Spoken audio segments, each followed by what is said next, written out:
Mais les salis, il est question de la prédestination. Si le Seigneur t'a jamais connu dès la fondation de ce monde, tu peux fréquenter les églises matin, midi, soir, tu n'hériteras jamais le ciel. Voilà pourquoi nous conseillons souvent aux gens ou aux enfants de Dieu ne pas se comporter comme certaines personnes ou comme certains serviteurs ou comme certains chrétiens. Parce que il y a des gens que le Seigneur connaît qui seront sauvés, sont des élus qui ne rateront jamais l'enlèvement. Comme ces voleurs-là à la croix, il a été brigand toute sa vie. Mais à la croix, ils étaient deux. Lui, il a été avec le Seigneur au paradis, mais l'autre était parti en enfer. Dans nos assemblées, nous avons ces deux types de personnes. Il y a un qui héritera le paradis et il y a l'autre qui n'héritera pas.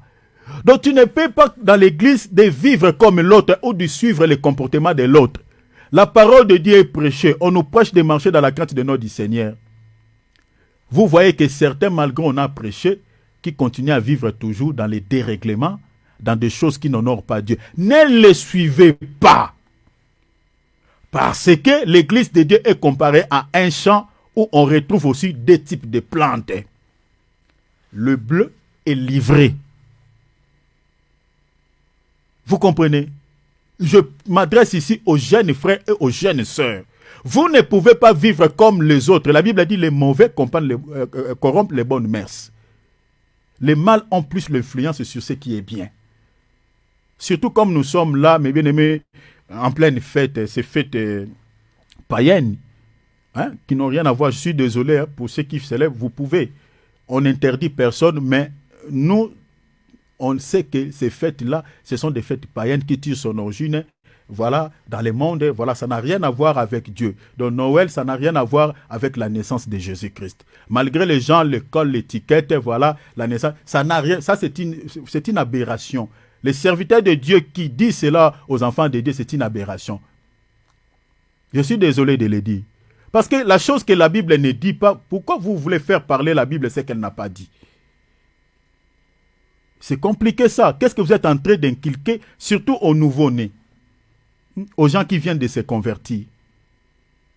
Et vous savez qu'un faux enseignement, pour pouvoir les ôter dans l'esprit de quelqu'un, si Dieu n'intervient pas, c'est compliqué. C'est compliqué. Il y a des serviteurs de Dieu qui sont conscients que Noël, c'est une fête, c'est une coutume païenne.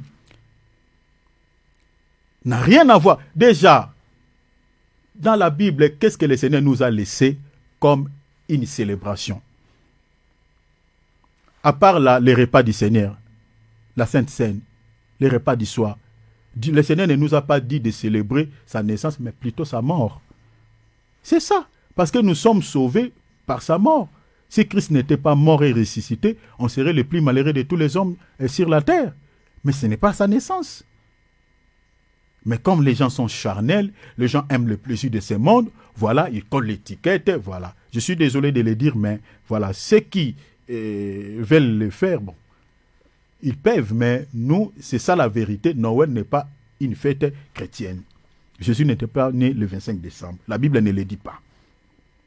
Donc vous voyez ici, la Bible dit, ceux dont le nom n'a pas été écrit, dès la fondation du monde, ce sont ces gens-là qui adoreront la bête. Parce qu'il faut comprendre que pendant ces fêtes païennes, celui qui est élevé, ce n'est pas Jésus, c'est le diable. Parce que la majorité des fêtes, selon les Écritures, les fêtes sont liées au culte. Le diable marche toujours sur les traces de Dieu. Dieu avait institué cette fête, selon Lévitique chapitre 23, à son honneur. Les fêtes-là étaient liées à l'Éternel. C'était des cultes qu'on dédiait à l'Éternel. Mais le diable aussi le fait pareil. Lisez Daniel chapitre 5, vous allez voir. Le roi Belshazar, lorsqu'il avait célébré une fête, mais c'était à l'honneur de qui? De ses dieux, de ses divinités. L'Israël, lorsqu'il avait créé Vodor comme étant une divinité qui leur avait accordé la délivrance au pays d'Égypte, parce que c'est ça ce que l'Israël disait, que le Vodor là, c'est lui, le Dieu qui nous a délivrés de l'Égypte, alors que c'est faux. Donc l'Israël blasphémait contre Dieu, il choquait Dieu, alors que c'est l'Éternel qui leur avait accordé la délivrance. Mais ils ont attribué cette délivrance au veau, à cette divinité qu'il avait créée. Maintenant, qu'est-ce qu'ils vont faire? Ils vont maintenant commencer à faire, vous comprenez, à faire une fête à l'honneur de cette divinité. Je suis dans Exode chapitre 32, lisez, vous allez voir. Ils avaient même surnommé, les enfants d'Israël ont surnommé ces veaux d'or comme étant les créateurs. Ils l'appelaient les créateurs. L'Éternel plutôt. Ils ont dit, demain il y aura une fête à l'honneur de l'Éternel. Ils appelaient les veaux d'or l'Éternel. Donc les fêtes, la majorité sont liées au culte. Peut-être vous ignorez cette divinité, mais si vous lisez les origines de ces fêtes, vous tomberez sur les divinités sur laquelle ou lesquelles on dédié ces fêtes. Or, que dit la Bible? J'aimerais vous lire une écriture, regardez. Je suis dans 1 Corinthiens, allons-y là-bas, 1 Corinthiens chapitre 10, lisons les versets 19. La Bible dit, que dis-je donc? Que la viande sacrifiée aux idoles est quelque chose? L'apôtre dit, ou qu'une idole est quelque chose? L'apôtre donne la réponse, il dit nullement. Verset 20, il dit, j'ai dit ce qu'on sacrifie. On les sacrifie à des démons. Donc l'apôtre ici veut dire tout simplement qu'une divinité, ce que les gens voient comme une image, comme une divinité, en réalité c'est un démon. Et l'apôtre dit ce qu'on a sacrifié à ces idoles, on les sacrifie aux démons. Et puis il dit quoi? Non à Dieu. Non à Dieu. Et regardez la suite, il dit, je ne veux pas que vous soyez en communion avec les démons. Si vous montez dans les versets 14, il dit, c'est pourquoi, mes bien-aimés, fuyez l'idolâtrie. Je suis désolé pour ceux qui adorent Marie, cette statuette. Je suis désolé pour ceux qui prient Bouddha. Ils pensent que voilà, ils adorent une image, voilà, et c'est bon, Bouddha n'est pas... Mais la Bible dit quoi? Une idole, c'est un démon. Alors ces fêtes ici, si vous regardez, mes bien-aimés, les origines de ces fêtes, c'était dédié aux divinités. Maintenant, quand les gens célèbrent ces fêtes aujourd'hui, ils sont en train d'être en communion avec ces esprits. Voilà pourquoi il y a certaines personnes qui sont visitées. Pendant ces périodes de fêtes, il y a d'autres qui tombent malades, il y a d'autres qui meurent, mais ne savent pas. Parce que pendant ces fêtes, il y a des esprits qui sont libérés dans le monde spirituel. Et quand les esprits sont libérés dans le monde, ils viennent faire quoi? Créer des soucis, récupérer des âmes faibles. Voilà pourquoi pendant ces fêtes, il y a des impudicités, il y a des accidents, il y a beaucoup de soucis. Ça vient d'où? Vous pensez que c'est par hasard? Et il y a des serviteurs de Dieu qui poussent les enfants de Dieu dans ça. Je suis désolé.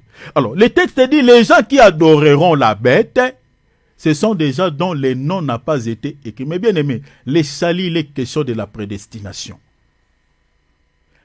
C'est lui dont le Seigneur a déjà inscrit son nom dans les livres de vie dès la fondation du monde. Mes bien-aimés, ne peut pas, mes bien-aimés, un jour devenir païen ou devenir adorateur de Satan. Impossible. Ou vous voyez un musicien chrétien qui se décide, il dit, je ne vais plus chanter pour Jésus, je vais commencer à chanter pour le diable. Il commence à chanter la musique profane. C'est quelqu'un, son nom n'a jamais été écrit dès la fondation du monde.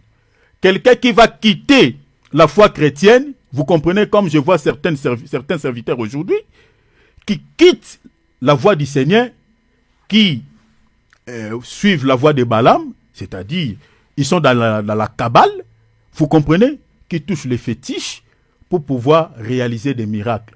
Ce sont des gens que leur nom n'a jamais été inscrit dans les livres de la vie de l'agneau dès la fondation du monde. Parce que c'est lui dont le Seigneur connaît. C'est lui que le Seigneur a déjà inscrit son nom dans les livres de vie de l'agneau. Depuis la fondation du monde, ne peut jamais, je dis, ne peut jamais adorer le diable. Vous comprenez? Ne paie jamais. C'est-à-dire, il abandonne le Seigneur, il suit le diable. Il vit comme un païen. Parce que l'adoration, aussi dans un autre langage, quand on aime quelque chose, on est esclave de quelque chose. C'est aussi l'image de l'adoration. On se sacrifie pour soi, parce que les sacrifices parlent de l'adoration. Quand on se sacrifie pour quelque chose, que ce soit bien ou mauvais, c'est aussi une forme d'adoration. Et quand on aime ces péchés-là, plus que le Seigneur, c'est aussi une forme d'idolâtrie. Donc vous voyez que ces gens-là vont perdre les salut. Mais regardez, qu'est-ce que la bête va faire? Donc je vous ai dit ici que le nom de la bête, ça sera le faux évangile ou la fausse parole. Parce que la bête, comme étant le faux Messie, si le nom du vrai Messie, c'est la parole, selon Apocalypse 19, 13, donc le nom du faux Messie que j'explique la bête, ça sera la fausse parole ou les faux évangiles. Mais la Bible dit, le nom de la bête, c'est le nombre 6.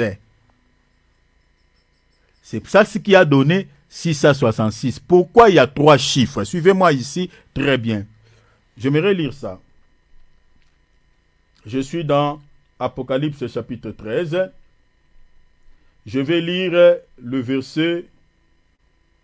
Je lirai le verset combien? Je lis le verset. Suivez-moi ici, je vais terminer. Je lis le verset 17. La Bible a dit, personne ne peut acheter ni vendre sans avoir la marque, le nom de la bête ou le nombre de son nom. Verset 18, c'est ici la sagesse, que celui qui a de l'intelligence calcule le nombre de la bête. C'est un nombre d'hommes. Je vous ai dit que le nombre d'hommes, c'est le nombre 6.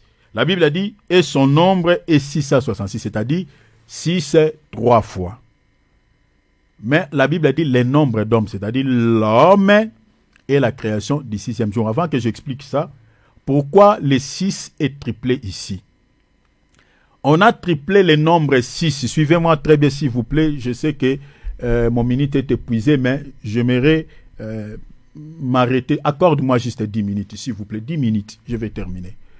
Pourquoi on triple le nombre de la bête? Le nombre de la bête est triplé. Cela explique la trinité de Satan. Ces 3 chiffres ici parlent de la trinité de Satan. Parce qu'il faut comprendre que le diable marche toujours sur les traces de notre Dieu. Notre Dieu, il est Père, il est Fils et puis il est Esprit, Saint-Esprit. Le diable aussi, il a ces 3 trinités. Il est le père du mensonge. Vous comprenez? Il est le père du mensonge selon les Écritures, vous pouvez lire Jean chapitre 8. Il est le fils de la perdition, selon 2 Thessaloniciens chapitre 2. Vous pouvez lire, je crois, à partir du verset, verset 7. Et puis, il est l'esprit d'erreur. Je crois, selon 1 Jean, chapitre 2, chapitre 3, l'esprit d'erreur.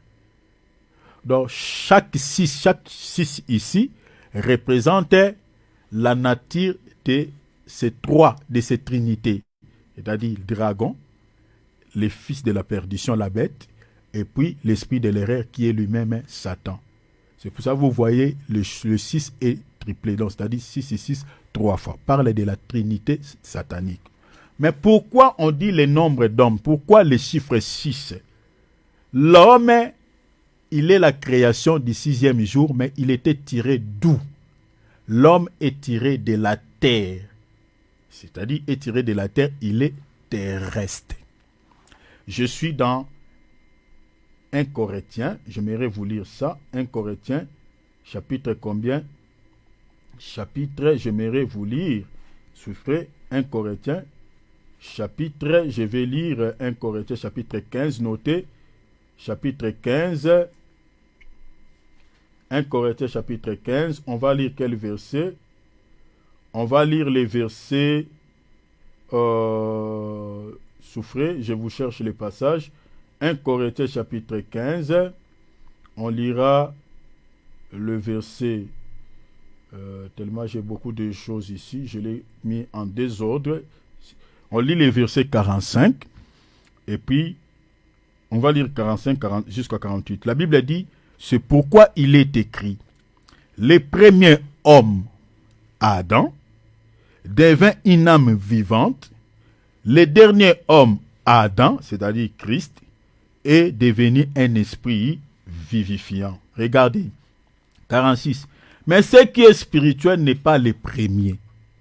C'est ce qui est animal, vous comprenez, charnel, c'est ce qui est animal. Ce qui est spirituel vient ensuite. Verset 47.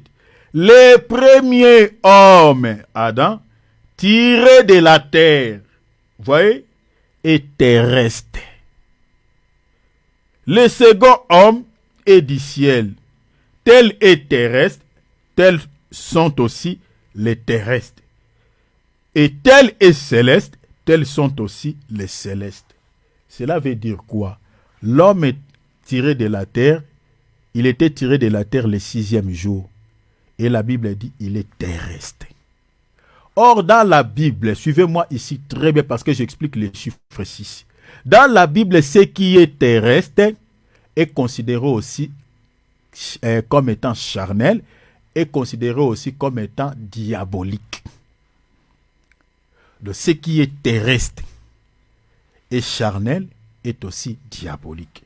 Selon quelle écriture? Selon Jacques chapitre 3 verset 15, la Bible dit, j'aimerais d'abord lire 1 Corinthiens, non, lisons d'abord Jacques chapitre 3 verset 15, et puis mettez cela en relation avec 1 Corinthiens chapitre 3 verset 3.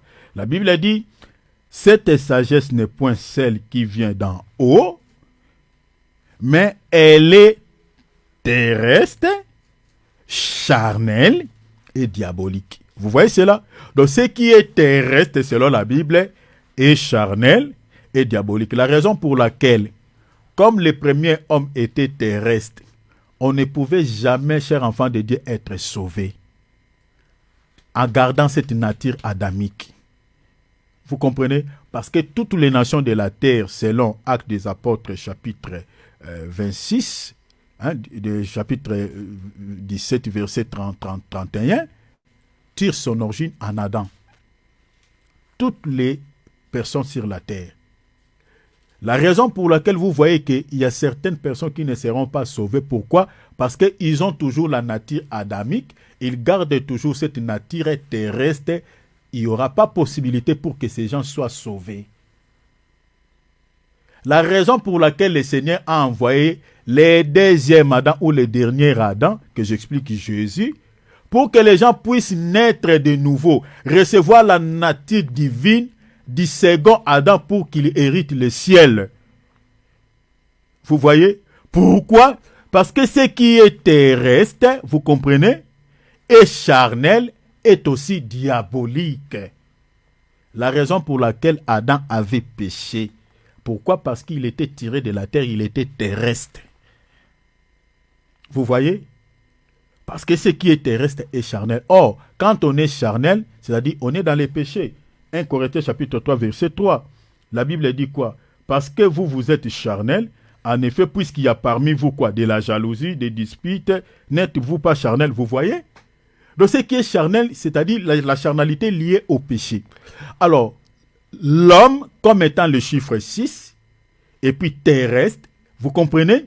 Donc, par rapport à la bête, qui a aussi ce nombre 6, dans un autre langage, cet homme-là qui gouvernera le monde de cette époque-là, il sera charnel, vous comprenez? Il sera terrestre par rapport à ces chiffres, il sera charnel par rapport au nombre 6, et puis il sera diabolique, comme on a lu tout à l'heure dans Jacques chapitre 3, verset 15. Parce que ce qui est terrestre est charnel, et puis diabolique. C'est-à-dire, ce qu'il fera dans le monde par rapport à ces chiffres sera charnel, diabolique, et puis voilà, terrestre. C'est pour ça que je vous ai dit tout à l'heure, il n'aura pas la notion de Dieu dans cette époque-là. Le monde entrera, mes bien-aimés, dans c'est-à-dire dans les noix qui n'a jamais eu lieu. Le péché sera légalisé. Parce qu'il sera charnel. Donc le péché sera en outrance. Il sera diabolique. Vous voyez, c'est ça ce qui explique le nombre 6.